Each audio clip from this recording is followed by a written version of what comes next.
Perkenalkan, nama saya Karen Komayas dengan NIM F2123044. Tugas ini yaitu tugas video dari mata kuliah Manajemen Konstruksi. Soal nomor 1 yaitu jelaskan apa yang dimaksud dengan manajemen proyek dan mengapa penting bagi organisasi untuk memiliki manajemen proyek yang efektif dalam mencapai tujuan mereka.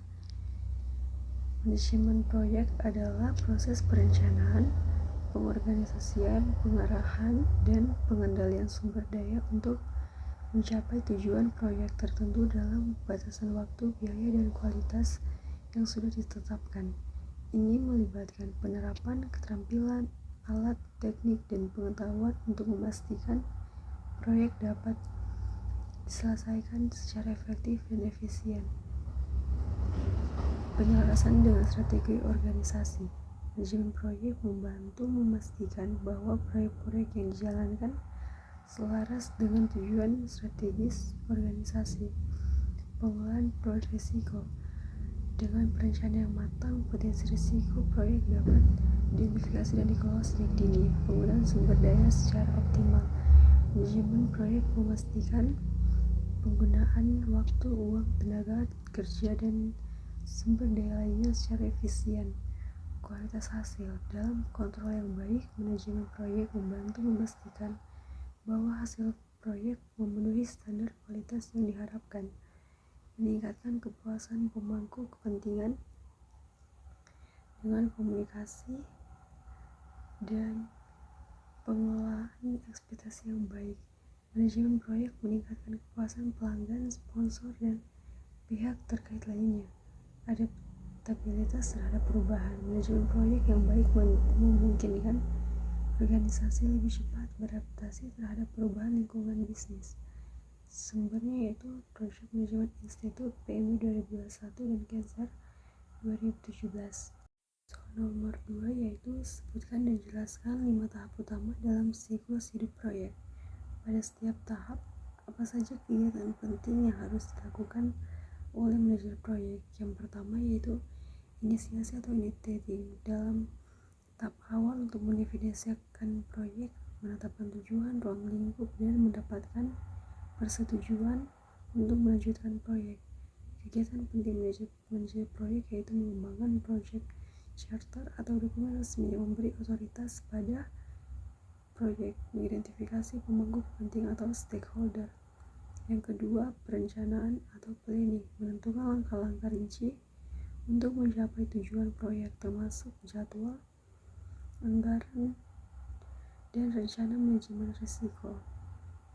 Kegiatan pentingnya itu membuat project management plan atau rencana induk proyek, menyusun rencana kerja, jadwal dan estimasi biaya, dan mengidentifikasikan dan merencanakan pengelolaan risiko, merancang rencana komunikasi, dan pengelolaan kualitas. Yang ketiga, pelaksanaan atau accounting, mengkoordinasikan orang dan sumber daya untuk menjalankan rencana proyek.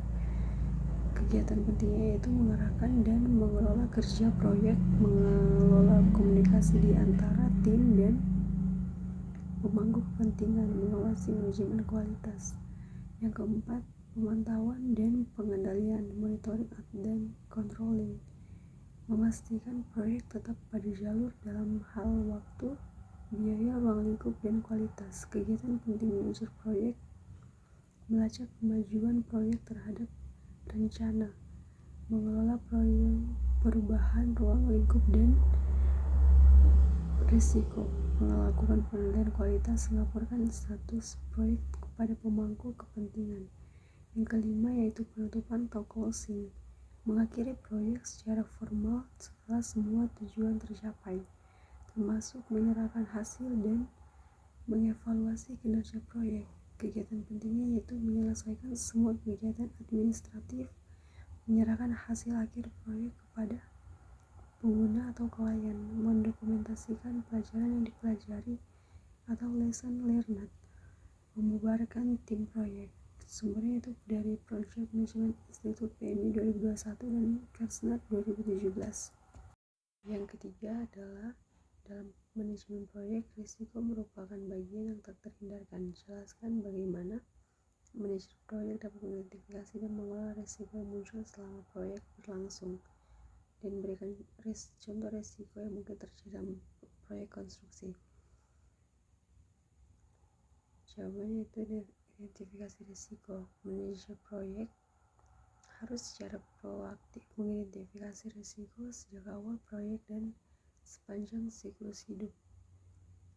Beberapa metode yang digunakan untuk identifikasi risiko antara lain brainstorming dengan tim proyek, analisis dokumen seperti rencana proyek, kontrak, spesifikasi teknis, wawancara dengan ahli atau pemangku kepentingan, checklist risiko berdasarkan proyek sebelumnya, dan analisis SWOT. Yang kedua yaitu analisis risiko. Setelah risiko diidentifikasi, dilakukan analisis untuk mengukur kemungkinan terjadinya, probability, dan dampaknya atau impact. Analisis kualitatif menilai risiko berdasarkan kategori rendah, sedang, dan tinggi. Ketiga, analisis kuantitatif menggunakan data numerik untuk mengukur dampak risiko terhadap jadwal, biaya, dan lain-lain. Yang ketiga yaitu perencanaan respon risiko. Manajer proyek membuat strategi untuk mengelola risiko, misalnya menghindari, mengurangi, menerima, dan mentransfer. Yang keempat yaitu pemantauan dan pengendalian risiko. Selama pelaksanaan proyek, manajer proyek memantau risiko yang ada, mengidentifikasi risiko baru, melaksanakan rencana respon jika risiko terjadi, memperbarui dokumen risiko secara berkala. Contoh risiko dalam proyek konstruksi.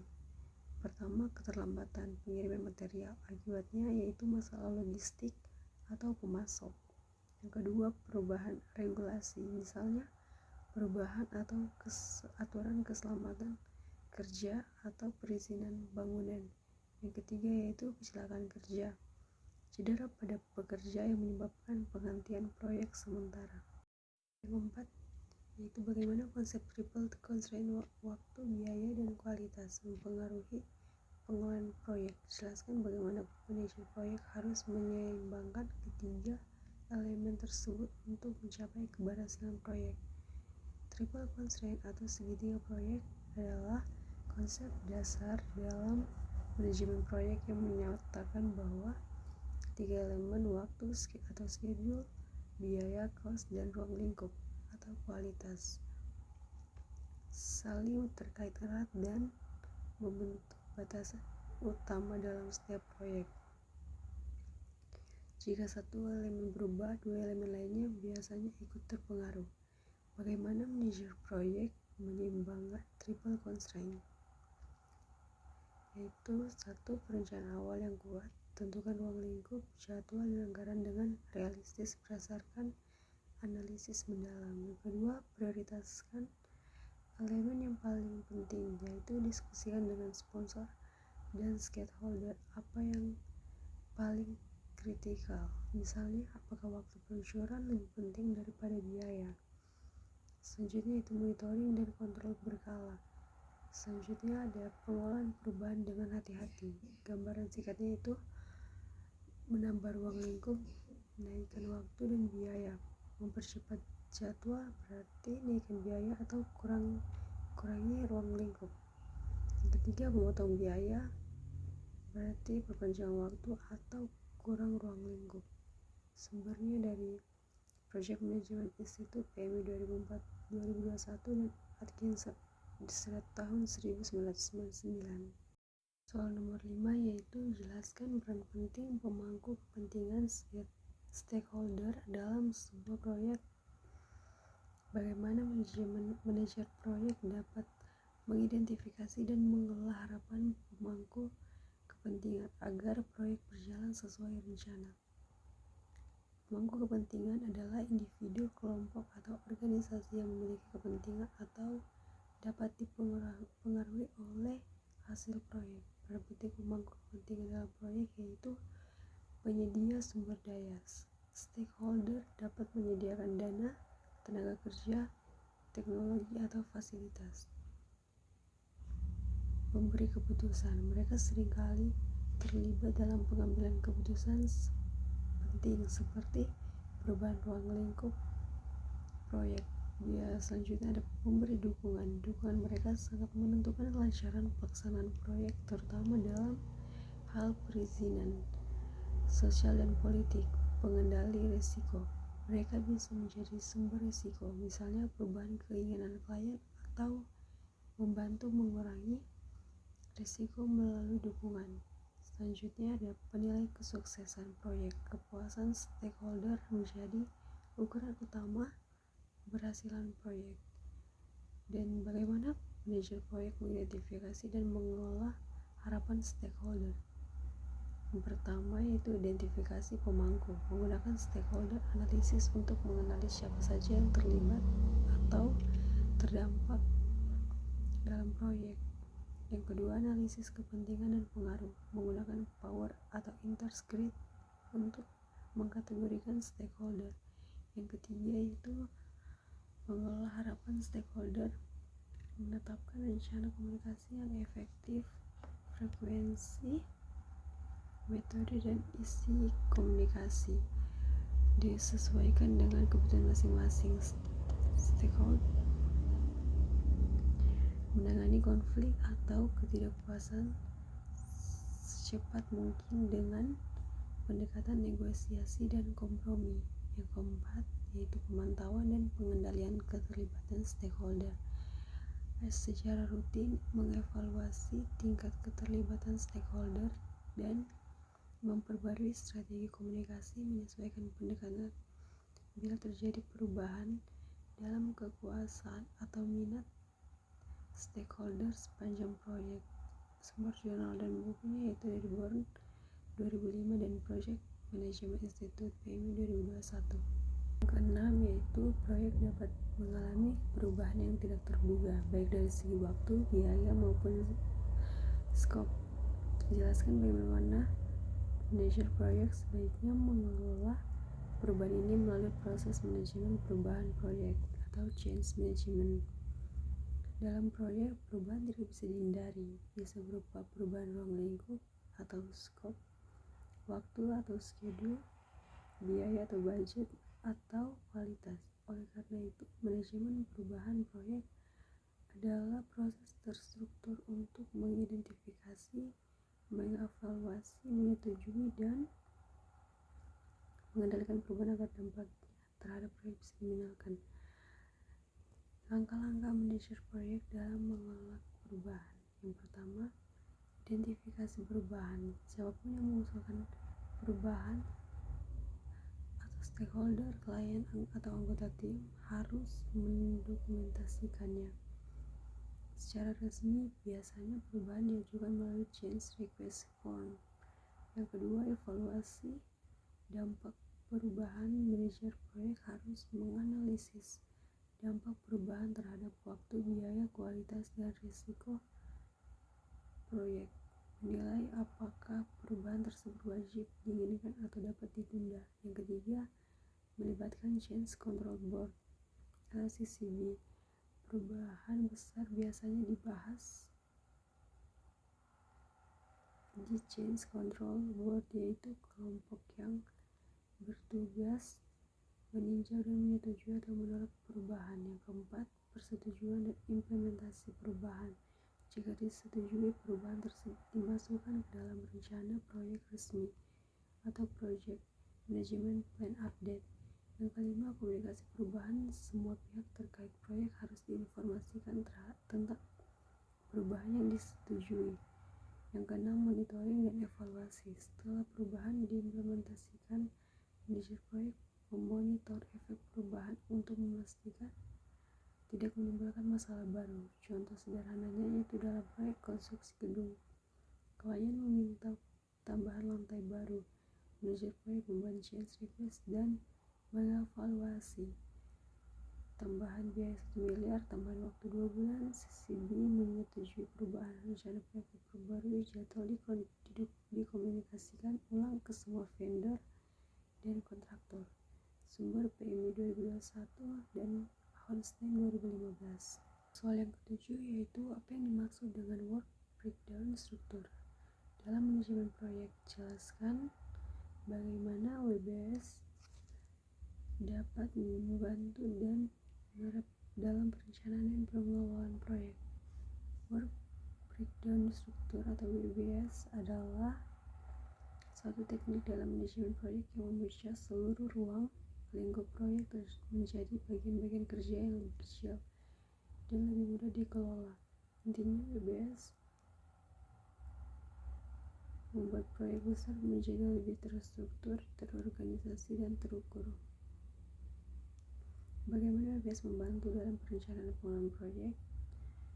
Itu memperjelas ruang lingkup proyek, membantu memastikan semua komponen penting proyek sudah diidentifikasi dan tidak ada yang terlewat. Yang kedua, memudahkan penjadwalan dan estimasi. Dengan bagian kerja yang kecil, manajer proyek dapat lebih mudah memperkirakan durasi, biaya, dan sumber daya yang diperlukan untuk setiap bagian. Yang ketiga, memfasilitasi penugasan tugas. Setiap bagian dari WBS dapat dengan jelas diberikan kepada individu atau tim tertentu.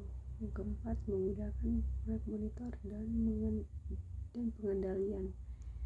Karena proyek sudah dipecah menjadi unit-unit kecil, memantau progres dan mendeteksi keterlambatan menjadi lebih mudah. Yang kelima, membantu manajemen risiko.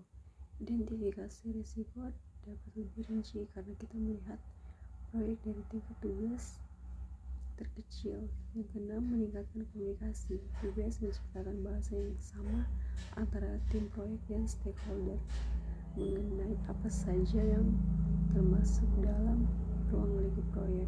Sumber referensi itu PMI 2021 dan Kersner 2017. Soal yang ke-8 yaitu manajemen proyek harus memiliki keterampilan komunikasi yang baik. Jelaskan mengapa komunikasi yang efektif sangat penting dalam proyek dan berikan contoh bagaimana komunikasi yang buruk dapat berdampak pada keberhasilan proyek. Dalam manajemen proyek, komunikasi adalah salah satu keterampilan terpenting yang harus dimiliki manajer proyek. Komunikasi efektif mencakup penyampaian informasi yang jelas, akurat, tepat waktu, dan sesuai kebutuhan audiens. Mengapa komunikasi efektif itu sangat penting? Karena koordinasi tim, semua anggota memahami peran, tanggung jawab, dan harapan. Penyelesaian masalah proyek dapat diidentifikasi dan diselesaikan lebih cepat. Manajemen perubahan ruang lingkup, biaya, dan atau jadwal bisa dikomunikasikan dan disepakati bersama. Membangun kepercayaan. Komunikasi terbuka menciptakan hubungan positif antara tim proyek dan stakeholder. Pengendalian risiko. Potensi risiko bisa diinformasikan lebih dini sehingga dapat diantisipasi. Contoh dampak komunikasi yang buruk. Contoh kasusnya yaitu dalam proyek pengembangan perangkat lunak, manajer proyek gagal mengkomunikasikan perubahan spesifikasi dari klien ke tim. Akibatnya, tim mengembangkan fitur yang tidak sesuai dengan permintaan klien. Biaya bertambah karena harus melakukan redesign, jadwal molor karena harus memperbaiki kesalahan, kepuasan klien menurun, proyek dinilai gagal, dan inti masalahnya adalah hanya karena kegagalan dalam menyampaikan perubahan secara cepat dan jelas. Proyek mengalami over budget, overtime, dan loss of trust. Sumber referensi yaitu PMI 2021 dan Pinto tahun 1988.